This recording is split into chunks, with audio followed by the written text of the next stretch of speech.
মে মাসে আমাদের সরকার হলে 1 জুন আমরা অ্যাকাউন্টে 3,000 টাকা পাঠাবো। রাজ্যে নতুন সরকার প্রতিষ্ঠিত হয়েছে। নতুন সরকার আপনাদের কিন্তু এসেই কিন্তু আপনাদের যে অ্যানাউন্সমেন্টটা করেছে সেটা হচ্ছে অন্নপূর্ণা ভাণ্ডার। আপনাদের এই অন্নপূর্ণা ভাণ্ডারে কিন্তু আপনাদের বলেছে যে 3,000 টাকা করে প্রতি মাসে আপনাদের 3,000 টাকা করে কিন্তু আপনাদের অ্যাকাউন্টে দেবে। এই অন্নপূর্ণা ভাণ্ডারটি কিন্তু আপনাদের যে লক্ষ্মীর ভাণ্ডার আপনারা যেই টাকাটা পেতেন, লক্ষ্মীর ভাণ্ডারের প্রকল্পের যে টাকাটা পেতেন আপনারা, সেই প্রকল্পটিকে কিন্তু এখানে নাম চেঞ্জ করে যে অন্নপূর্ণা ভাণ্ডার এই নামটি করে কিন্তু আপনাদের মাসে 3,000 টাকা করে কিন্তু আপনাদের অ্যাকাউন্টে সরাসরি দিয়ে দেবেন। তো এই হচ্ছে আপনাদের অন্নপূর্ণা ভাণ্ডার। এই অন্নপূর্ণা ভাণ্ডারে আপনার ফর্ম ফিল আপ করার জন্য আপনাদের কী কী বিষয় ধ্যান রাখতে হবে এবং কোন কোন কাগজ লাগবে সেই বিষয়ে কিন্তু আপনাদের এই ভিডিওতে ডিটেলস বলবো। তো ভিডিওটি দেখার আগে আপনারা যদি ভিডিওটি ভালো লাগে অবশ্যই কিন্তু লাইক করবেন। আমাদের চ্যানেলটিকে সাবস্ক্রাইব না করলে প্রকল্প সম্পর্কে কিন্তু যে কোনো ভিডিওর জন্য কিন্তু আমাদের এই চ্যানেলটিকে সাবস্ক্রাইব করে রাখবেন। তো চলুন ভিডিওটি শুরু করা যাক। তো সবার প্রথমে আমি দেখে নেব যে আমাদের কী কী ডকুমেন্টস কিন্তু আমাদের এই ফর্ম ফিল আপটির জন্য লাগবে। সেই ডকুমেন্টসগুলিকে কিন্তু আপনাদের সামনে আমি কিন্তু বলবো। সবার প্রথমে দেখতে পাচ্ছেন এখানে আপনাদের কিন্তু ডকুমেন্টস কী কী লাগছে। ডকুমেন্টস আপনারা দেখতে পাচ্ছেন 1 নম্বরে কিন্তু আপনাদের ডকুমেন্টস দেওয়া আছে আবেদনকারীর অবশ্যই একজন মহিলা হতে হবে, মানে আবেদন যে করবে সে কিন্তু অবশ্যই একজন মহিলা হতে হবে। এই অন্নপূর্ণা ভাণ্ডার প্রকল্পটি কিন্তু শুধুমাত্র মহিলাদের জন্য। 2 নম্বরে দেখতে পাচ্ছেন আপনাদের দেওয়া আছে আবেদনকারীকে পশ্চিমবঙ্গের স্থায়ী বাসিন্দা হতে হবে, মানে আপনারা যারা আবেদন করবেন পশ্চিমবঙ্গের কিন্তু স্থায়ী বাসিন্দা হতে হবে অবশ্যই, ঠিক আছে। এবং 3 নম্বরে দেখতে পাচ্ছেন যে আপনাদের পরিবারের আয় একটা নির্দিষ্ট সীমার মধ্যে হতে হবে, মানে আপনাদের পরিবারের আয় কিন্তু নিম্ন সীমা বা আপনাদের একটা নির্দিষ্ট সীমার নিম্নে হতে হবে, ঠিক আছে। আপনাদের এই বিষয়টি কিন্তু ধ্যান রাখতে হবে। এবং দেখতে পাচ্ছেন যে 4 নম্বর হচ্ছে আবেদনকারীদের নিজের নামে একটি সক্রিয় ব্যাংক অ্যাকাউন্ট থাকতে হবে।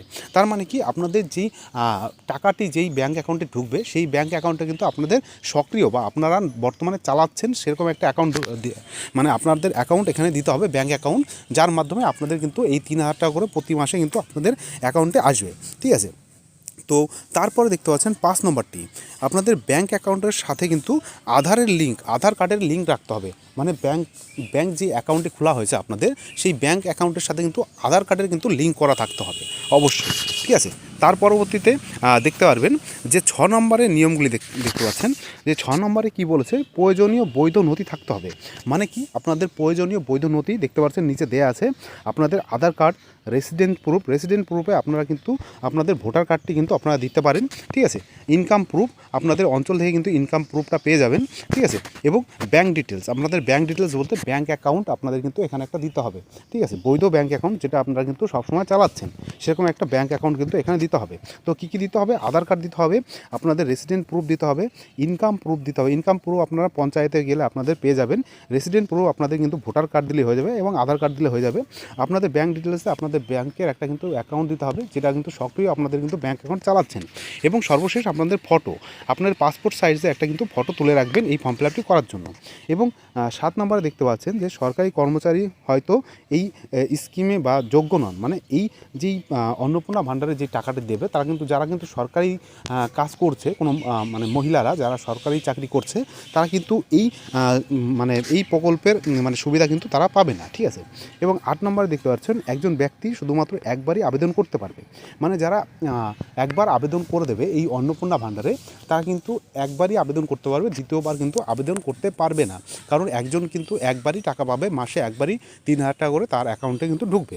এবং 10 নম্বরে দেখতে পাচ্ছেন আবেদনকারীর বয়স হতে হবে আপনাদের যারা আবেদনকারী আছেন আপনাদের আবেদনকারীর বয়স হতে হবে 25 বছর, নিম্নে কিন্তু 25 বছর হতে হবে বা 25 বছরের উপর হতে হবে, তার নিচে কিন্তু হলে হবে না।